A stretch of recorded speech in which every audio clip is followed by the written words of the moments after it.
Good evening. It's the first day of May, 2025, and it's my distinct honor and pleasure to be speaking with Mr. John J. Jeckovich today. How are you doing, Mr. Very Jeckovich? good, thank you. Are you looking well? All right. I heard all the girls came over and had a pizza party. Oh, yeah. That was very nice. Did you have enough pizza? Oh, yeah. Okay, okay. So you're doing pretty good today, huh? Oh, yeah. Look at what I got. We got this in the mail today. Come around this way when you present it. This came in the mail today. Just take a look at it, see if you can recognize it. That's the coffee news. You just let him look at himself. Take a look, see if you recognize anything, and tell us about it. It just came to your mail. See if anything looks familiar. Take your time. This is an old paper. It's today's. It just came in the mail today, Mr. Jeckovich. That's the coffee news. It's today's date. Look at that right there in the top left corner. Should I point it to him? Just let it be. Look at the pictures. Let it be.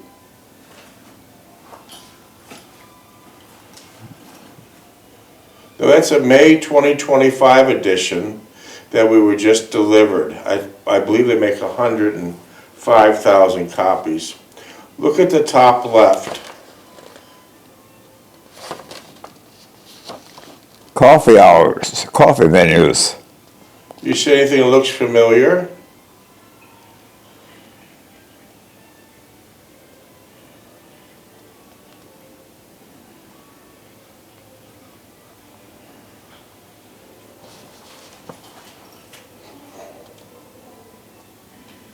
Do you know that guy?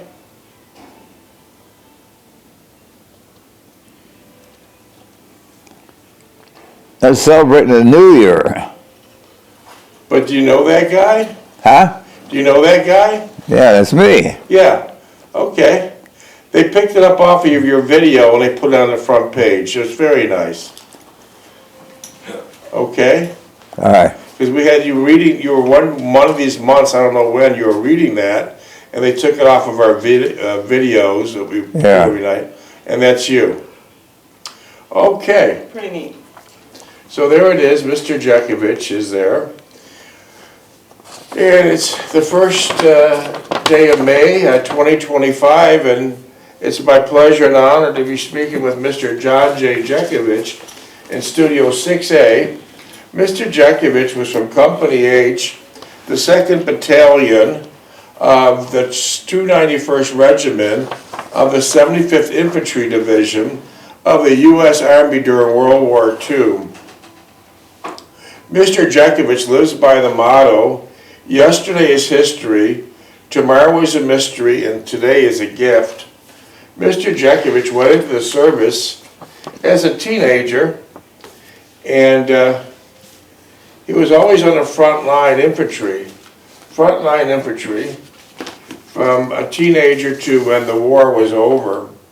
And during the course of the World War II, Mr. Jeckovich was shot in the shoulder by a sniper, beat up, stabbed, bombed by a dirty bomb, which he's still carrying shrapnel in his body, trench foot, frostbite. Did I miss anything, Mr. Jeckovich? Lost a hip. Lost a hip. I'm good. She told me that. And lost a hip. So he's been through it. He's been through it. He wasn't rear echelon. He was in front line. Primarily, the last war he was in was the Battle of the Bulge, when it was the coldest winter of record in the Ardennes forest. Most of the temperatures were 30 below, with wind chill factor as low as 50 Fahrenheit below. Mr. Jeckovich, before he left the Army, he was awarded the Bronze Star Medal, the Purple Heart, the Army Good Conduct Medal, the American Campaign Medal, the European, African, Middle Eastern Campaign Medal with 3 Bronze Service Stars, a World War II Victory Medal. Wow, the list is long, Army of Occupations Medal with a Germany class. We're still going. A Combat Infantry Badge, sharpshooter badge with a carbine, pistol, and machine gun bars. Mr. Jeckovich's primarily weapon during World War II was a heavy machine gun. And how did you have to keep that machine gun cooled, Mr. Jeckovich? How What's did you that? have to keep that machine gun cooled? Antifreeze. With water, right? Yeah. Otherwise, the barrel got red hot. Yeah, you couldn't touch it. You couldn't touch it. What No. happens if one of your Burn fellows... your bird defense off. Yeah. Marksman badge with rifle bar and under honorable service lapel button for World War II. So Mr. Jeckovich had quite a bit of activity as a teenage boy during World War II. That's for sure. Just lay that on that seat there, Mr. Jeckovich. Okay, I'm going to start reading a little bit of your book. We're the second time around. On the 5th chapter, it's getting to know you. A little background, Mr. Jeckovich in Owensboro, Kentucky, while he's still in basic training, met a very fine girl named Ann Mulhaney, and he's been dating her, and everything's been going out just great. He just met Ann's mother, and he has to run back and forth to the camp, because if you're late at the camp, what would happen? I'll be gigged. You'd be in big trouble, right? Yeah. So before I start on 109, I'll need your dog tag number. 42965. That's the number that opens up the laptop to read the book. She reached down, this is Ann, she reached down and kissed me and said, "I love you." I sat up next to her, took her in her arms and whispered, "What am I gonna do when I can't be near you anymore?" Whoa, she trembled. "Don't say that," I blurted out. "We're going to have to face it in a short time." She looked startled and murmured, "What do you mean by that?" I took her hand in mine and put my arm around her and said that we would be going overseas before the year's up. Yeah. You're going overseas, right? Yeah. I said it was certain. We would be getting our 15-day furlough shortly, and after that was only a question of time.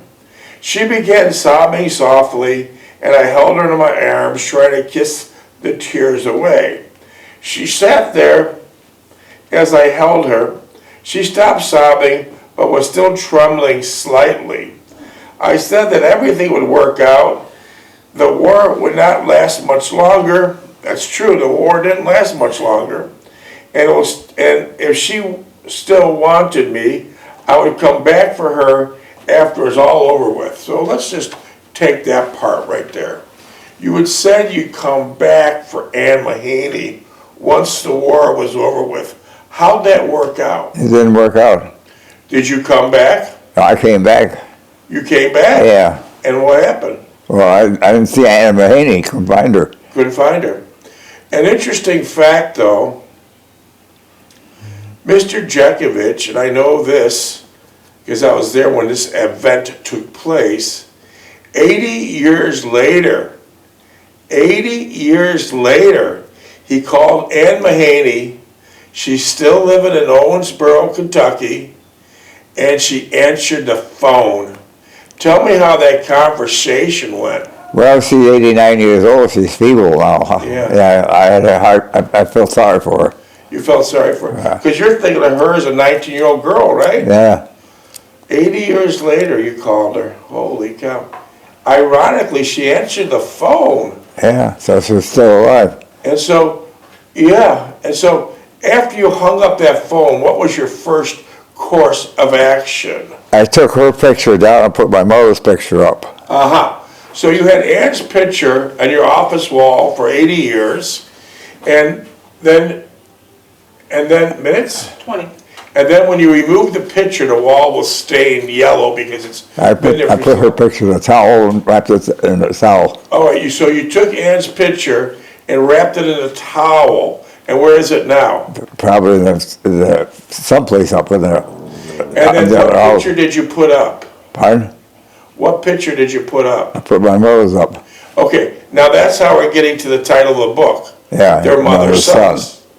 Yeah. Because Mr. Jeckovich took care of his mother from his age 11 years old to his mother's death at 89. And so this is where the title of the book is, their mother's sons. There's only one copy that we know of, and that's in the World War II Museum in New Orleans. I get many questions every day, Mr. Jeckovich. How much is the book and where can I buy it? You can't sell it. It's not for sale. The book has never been for sale. It has nothing to do with money. Mr. Jeckovich has got plenty of money, so we don't want money. This book was written to give to a good example to the younger generation about having a simpler and easy life. Yeah. To have a simpler and an easy life. Mr. Jeckovich's mind is like a library. He's done about everything, had many different businesses. He worked at Kimberly-Clark for 35 years, so his mind is like a library. So this book, how many pages? 849. Wow, that's a big book. Wow. But did it take you years to write it? 6 months. 6 months. I'll guarantee you didn't use Google or no computer. No. You did it by hand, right? Right. So this book has never been about money. We don't interested. We don't care about money. This book is setting a nice example for the younger generation to learn. Because having a life today, a married couple is very difficult. It's very expensive. It's hard for couples to get along, and because the cost to live is so much. Yeah. Husband's working 3 jobs. Yeah. Wife's working 2 jobs. It's hard to get by. They can barely afford a house. It's a horrible situation we're in. And keep in mind, we had 90,000 divorces last year in Florida alone. Oh. $90,000. And what was the reason of most of the divorces? Money. Money, yeah. 90,000 divorces because of money. So this book is trying to give the younger generations ideas on how to have a simpler life and easier life. And if you have any questions about marriage, ask Mr. Jeckovich, and I'll tell you why. How many years were you married? 69. Enough said. Enough said. Mr. Jeckovich, when he proposed to his future wife, Delphine Stulak, he proposed to her in the Roman Catholic Basilica in Tonawanda, New York. She accepted his hand in marriage, and then they walked up to the basilica's altar together, and they said a prayer for having a long and happy marriage. Was that prayer answered? Oh, 69 years. 69 years, I guess it was. 69 years. So if you have any marriage questions, this is the man to ask. You know, he's proved it works. He proved that he could give you maybe advice. So text Mr. Jeckovich anytime you wish. He answers all texts and all phone calls. His number is 407-366-0000. 407-366-0000. Mr. Jeckovich was born in 1925. And here we are in 2025, and Mr. Jeckovich is knocking on the door of 100. What's that sound like? That's the angel's call. He's knocking on the door of 100. Damn. And the second most popular text question we get, what is the answer to longevity? You should. Genes, your genes. What else? And the good life, no smoke, no drink, no dopes. Mr. Jeckovich jogged for 80 years, right? Yeah. When you start jogging, it wasn't fashionable. People just didn't jog 80 years ago. Yeah. When you were jogging on the roads of Niagara Falls, New York, what would people scream at you? Get off the road, you bum. Yeah, and what else? It's too stuff of me and everything else. Yeah. So when Mr. Jeckovich started jogging 80 years ago, it wasn't acceptable. No one knew about it really. 15. They thought he was jogging because he couldn't afford a car. Yeah. But he was jogging for health. And people would yell at him, "Get off the road, you bum. Can't you afford a car, you bum?" And then they'd throw empty cans of Genesee beer at you. Yeah. One time someone got you good and they threw a full can of Campbell's soup and hit you right in the head. Yeah. All that because you're just trying to exercise. Well, today, you fast forward 80 years, it's extremely acceptable. On the way to the studio today, I must have seen a dozen people, male and female, jogging. And one thing I noticed is that they had very expensive jogging outfits on. They're like a bright neon, like a nylon material, fancy, very expensive sneakers, matching coats, watches, water tied around their waist, special hats, and they were even wearing earphones. That's a real expensive jogging outfit. Was that what you had? No, I had a pair of pants on and a t-shirt on, that was it. And it did the job. Yeah. So why do you think these people are spending all this money to go into a fashion statement? Just to show off. Show off. And you just did it for life. You just did it to live. Yeah. Yeah, to show off. Yeah, there's so many egotistic people today that you can't keep track. Wow. So he never got involved in all those expensive clothes and, No. and things like that. Wow. That's amazing. Your father was Marion Jeckovich, and he came from a horrible, nasty factory town in Russia. That town was in the coldest parts of Russia. Work in a factory like a slave. And when you work your 20 hours a day in Russia, where you dropped, that was your bed. That was it. That was your bed. So Mr. Jeckovich came to this country legally through Ellis Island. And it seemed like at that time, hundreds of years ago, mostly all the Polish, the Italian, and the Greeks would relocate to Niagara Falls, New York. Yeah. Right? Yeah, that was a God City of the world. And and in fact, one time, Buffalo, New York, a neighbor of Niagara Falls, had more millionaires than any other city in the United States. Yeah. Things have changed, though. Things have changed. They had beautiful mansions lined up in Niagara Falls on Buffalo Avenue, which was right on the rapids, and a couple hundred yards down was the actual drop of the falls. So you grew up in Niagara Falls at a wonderful time, right? Yeah. Okay. Let's fast forward. How's Niagara Falls now? It's a dump now. Huh? It's a dump. It's a dump. Give me more examples. Like, what do you see? Well, the streets are, nobody's living in, the city's abandoned now. Everybody left. Yeah, the city's abandoned. Yeah. Actually, let's take this back. It's no longer considered a city. It's a village because the population is so low. Yeah. Mr. Jeckovich ran several businesses in Niagara Falls, New York. One was a fine business, and it was named Duplex Giant Wash. Where was that located? On 2nd and Niagara Street. 2nd and Niagara Street. People would come near the fire to use your washers and dryers. How come? Well, because it's a clean place. A clean place. At night, when you collected your money, what did you hear? Falls.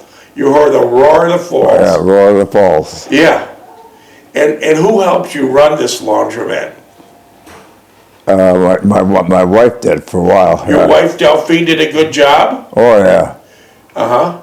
She helped you clean it and stuff like No, that? she didn't clean the soap stations, no. Why? She didn't want to do that. Okay. I see. And then didn't you have a guy named Clyde Beatty? Yeah, but I paid it, but he never showed up. Welcome to Florida now. You paid people don't show up. Yeah. So, and after you collected your money at night, you would drive a short distance to Niagara Falls, New York. You'd go down the alley of 3063 Orleans Avenue, and did you still hear the roar of the falls? Yeah. Isn't that amazing? That falls is still roaring, but unfortunately the New York side is horrible. Yeah. Would you ever considering moving there? No, never. Would you feel like your life was in danger? Yeah, sure. If you moved there? Yeah. Yeah. It's in bad shape. It's in bad shape. It's worse than that. It's gone, deteriorated. And to give you the idea how incompetent most governments are on low levels and high levels, Mr. Jeckovich was on 2nd and Niagara Street. He had a beautiful laundromat, and he was surrounded about 200 or so mom and pop businesses of all types, motorcycle shops, pizza shops, everything under the sun was in that district, mom and pops and families running a business. Yeah. What happened? The city came in and said, take about to put a business center in. Yeah. The great brains of city leaders decided to destroy 200 families' income by destroying their income by bulldozing down their buildings, and what did they put up? The convention center, that didn't work out either. How'd that go? Filled it up too. So they destroyed the livelihood of 200 families to put up a civic center, which didn't work. Yeah. It didn't work. How did a town being so successful when you're a young man turn into such a ghetto today? How did that happen? The city of Niagara Falls? Yeah, how did that happen? City of Niagara Falls was considered a civic, real part of the country. It's so place to the country. But how did they get People went in there for the honeymoons. Yeah, but, it used to be, yeah, that's a good point. Minutes, please? It used to be called the honeymoon capital of the world, right? Right. Is anyone going there for their honeymoon? No. Hell no. Hell no. 8.5. But how did the city go from, like, one of the best cities to live in to the worst? How did that happen? Well, the mafia took over. Aha. You hit the nail on the head. The crooked damn mafia destroyed it. Yeah. Destroyed it. They raped the city, and all those bastards moved to Florida. Yeah. Okay. Mr. Jeckovich, by the way, had one of his businesses was a snow plowing business, correct? Right. And Mr. Jeckovich snow plowed everything from houses to shopping centers. Funeral homes. Funeral homes. Yeah. Aha. One of the funeral homes was owned by Stefano Magadino. Yeah. Stefano Magadino. Google it, you'll be surprised.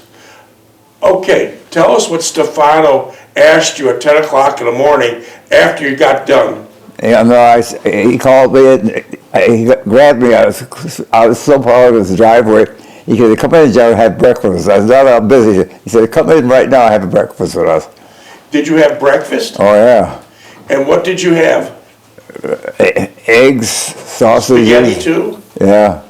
And then the place that Mr. Jeckovich went to was 100% mob-owned, a big, long, 25-foot mahogany table with crucifixes, pictures of Jesus Christ, Virgin Mary, saints all over the place. Yeah. And all the mobsters were wearing suits and ties, Yeah. with mostly eating spaghetti for the breakfast. And they had you sitting at the table. Stefano was at the head of the table. And they all had big aprons on, right? Yeah. Yeah. And so right during the middle of it, what took place? Well, the gentleman sitting on the head of the table, someone came with a baseball bat and hit him in the head. How hard did he hit him? Well, I think he knocked his head off. Show us the motion, how hard it was with your hand. Like this. And that's when you're eating your dinner? Yeah. Did you think to yourself, what the hell if I didn't plow this guy's driveway right? Yeah. What would he do to me? Same thing. So what did they do with the body? They hauled it out and put it in a cemetery or something. Yeah, because Stefano Magadino not only did own funeral homes, he owned cemeteries. And another interesting fact, when Mr. Jeckovich's grandson was being born in a hospital in Niagara Falls in 1974, he was being born, and two stories up in that same hospital, Stefano Magadino was dying. Yeah. So what would you call that? Well, life's taken in and taken out. So those are the type of people that destroyed the city. Yeah. They raped it. Yeah. They raped the city. Wow. And he also did Spolino Funeral Home. Oh, yeah. Was he a good payer too? Yeah, he was. But all these guys paid good, right? Yeah, they're good payers, yeah. Yeah, I guess so. Yeah. Interesting fact about Stefano Magadino, he ran the crime syndicate from Toronto to New York City, never spent one day in jail. There was a controversy on one Christmas when his son was a real hothead. His son was a real hothead with a short fuse. He told the people under him, hey, business is bad, and we can't give bonuses this Christmas. So one thing led to another. A lot of people start stirring it up in the mob, and the next thing you know, they're being invaded by about 40 or 50 FBI agents. Yeah. FBI agents took sledgehammers to the funeral home's walls because some snitch told them there's something in those walls, and the walls were just full of money. Oh, yeah. And all that took place because the son said, we don't have no money to give you bonuses. Yeah. Money, every room, every wall, everything they knocked down with the sledgehammers had money. Wow. That's an interesting story you have there, Mr. Jeckovich. That's how people lived then. What's that? That's how they lived then. Yeah. They're all gone now. They're all pushing up daisies or 3.5. or in Florida. What other businesses did you have besides snow plow and laundromat? I used to do wallpaper. I used to do handyman stuff. How about cement? I did a lot of cement with my father. Your father taught you that, right? Yeah. One of the biggest mansions in Niagara Falls was at 151 Buffalo Avenue. Who owned that? Franchot Tone. Franchot Tone. Tell us who Franchot Tone. Franchot Tone was the only celebrity who lived in the city of Niagara Falls. He was what? He was the only celebrity that lived in Niagara Falls. Yeah. He was dating Betty Garble. Yeah. And he had a beautiful mansion. And his father, Franchot Tone's father, he owned Carbrundle, Yeah. which got your mother a job Yeah. and your father a job. And it goes further. Franchot Tone, the father, was the alumni of Cornell. Yeah. And who did he get into Cornell? My son. My Your brother. Your brother Steve, right? Yeah. So, and describe how this mansion looked. I'm interested to know. Oh, beautiful. All woodwork was immaculate. And the location was the best. The backyard was like right on the rapids. Yeah. You could open your windows during the summer and hear the roar. Minutes? 2. You could hear the roar of the rapids. Yeah. And then within 400 or 500 feet, it'd be the drop of the falls. Yeah. What a beautiful sound and smell and the mist of the falls all in your backyard. Yeah. What did you build in that backyard? What was that, what? What did you build in Franchot Tone's backyard? A dollhouse for his daughter. How long did that take you to build? About a month. A month? For salad, yeah. That was for salad. Wasn't that a beautiful background? Didn't you have like your lunch back there? Yeah. And just listen to the falls and look at the beauty of the rapids? Yeah. Wasn't that nice? All the Franchot Tone family was gone by 1961. And if you would Google 151 Buffalo Avenue, that beautiful mansion was completely taken apart, completely leveled. And sitting there to this date, it's called the Parkway Apartments. Parkway Apartments were built in there in 1961, high-rise, and they must be functionally obsolescent because when you build an apartment in 61, you got small bathrooms, Yeah. low ceilings, Yeah. thigh doors, Right. but they got one thing you can't take away from them, that sound of the rapids and the view of the falls. Yeah. What other work did you do for Franchot Tone? Whenever we put storm windows up for him, did a lot of concrete work for him. Do people still do storm windows today? The what? Do people still do storm windows today? Yeah, we used to just put storm windows up, yeah. Did your father get that beautiful Packard from Franchot Tone, you think? Got a what? Your father had a beautiful Packard automobile. Do you think he got that from Franchot Tone? Well, he got it through somebody in the Carbrundle. Yeah, somebody gave it from Oh, the Carbrundle. Franchot Tone, yeah. But nobody drove it until Stevie started driving it. Because your mother and father didn't have a license, right? Yeah. Minutes, please. 7 seconds. Your mother? The car sat in the garage till Stevie started driving.